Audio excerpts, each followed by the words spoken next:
The one word which I found very profound for me that resonated deeply with me is belonging. Because I have struggled with the lack of belonging for a huge part of my life.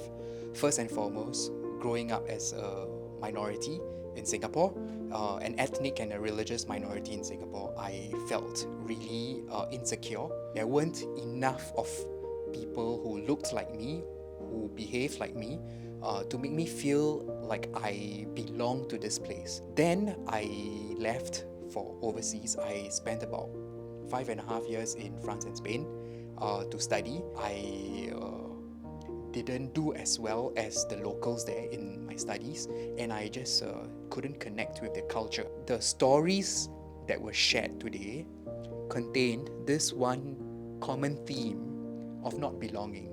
For instance, the story of the foreign domestic helper, Janelin, where she said that her identity is not that of a helper, she is a human being. That made me realize that actually my identity when I was growing up as a minority here was beyond just that of an Indian or a Hindu. And I think the session brought out those deeply human commonalities. When people share their stories, we start to normalize the space. Because when you think you're the only one who's experiencing this, then you might end up with the conclusion that there's something wrong with you, when in fact there's nothing wrong with you.